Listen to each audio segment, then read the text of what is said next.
జగన్మోహన్ రెడ్డి గారు బస్సు యాత్ర చూస్తున్నారా? చూస్తున్నాం సార్. ఎలా ఉంది విశాఖ ప్రజలుగా ఆయన బస్సు యాత్రకు వచ్చే రెస్పాన్స్ ఇవన్నీ ఎలా అంటే అది ప్రజల యొక్క మన్ననలు పొందినటువంటి వ్యక్తి జగన్మోహన్ రెడ్డి గారు. అది ఎలా ఉన్నదని అది బస్సు యాత్ర మనం చూస్తేనే అర్థమవుతుంది. బస్సు యాత్రే కాదు, అని ఏ యాత్ర పెట్టినా ఏ విధంగా సక్సెస్ అవుతుంది అది. ఎందుకంటే ఆయన కింద 2014 ఎన్నికల హామీలో భాగంగా ఆయన ఇచ్చినటువంటి ప్రతి హామీలు నవరత్నాల్లో ప్రతి నవరత్నం కూడా ఒక ఆణిముత్యం లాగా తీసుకొని ప్రతి దాన్ని కూడా అమలు చేయడం జరిగిందండి. అదే కాకుండా ఆయన ఇచ్చినవి చెప్పలేనివి కూడా చాలా మటుకు పథకాలను ప్రవేశపెట్టారు. ఆ ప్రతి ఒక్క పథకం కూడా ప్రజలకు ఉపయోగపడే విధంగానే పెట్టారు తప్పితే ఏది ఉపయోగం లేని పథకం ఒకటి కూడా లేదండి. అది ప్రజెంట్ సో వీటి వల్ల ఆయనకి రెస్పాన్స్ బాగుందంటారా జనాలు? వీటి వల్ల బాగుందండి. ప్రజా ఆదరణ చాలా కలిగినటువంటి జగన్మోహన్ రెడ్డి గారు. రాయలసీమలోనే ఆయనకి ఆదరణ కొరవైందని పెద్దగా జనాలు రావట్లేదు బస్సు యాత్రలు అనేది టీడీపీ ఆరోపణ. అదండి జస్ట్ ఆరోపణ అని మీరే అన్నారు కదండి, అది ఆరోపణ మాత్రమే, అది నిజమైతే మాత్రం కాదు. వస్తున్నారో లేదా అనేది మాకంటే మీడియా పత్రికలు అయినటువంటి మీకే బాగా తెలుస్తుంది. వచ్చారో లేదని అని మీకు తెలుస్తుంది.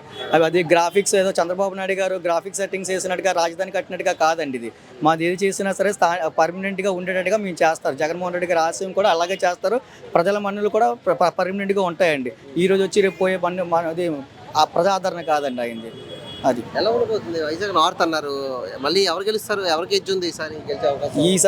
ఈసారే కాదండి, లాస్ట్ టైం కూడా అత్యంత తక్కువ మెజారిటీతో, స్వల్ప మెజారిటీతో 1600 మెజారిటీతో ఓడిపోవడం జరిగిందండి. 1600 కూడా అది కూడా ఏదో మొత్తం మీద ఓటమే.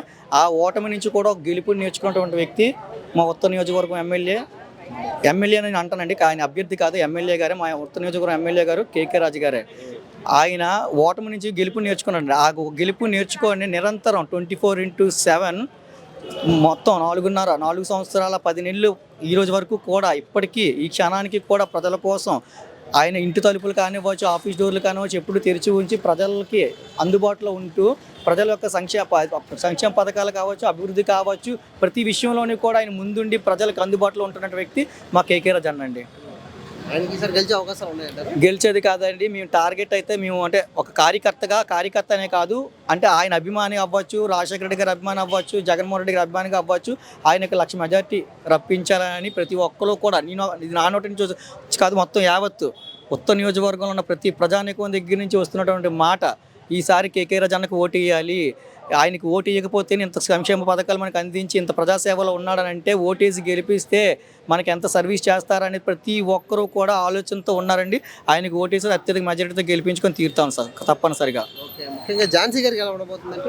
ఝాన్సీ గారు కూడా అందరూ కూడా ఎక్కడి నుంచో తీసుకొచ్చి పెట్టారు క్యాండిడేట్ అంటున్నారు, కానీ అది ఎక్కడో తీసుకొచ్చిన క్యాండిడేట్ అయితే కాదండి. ఆవిడ మన రామ్నగర్ ప్రాంతానికి చెందినటువంటి ప్రాంతవాసి.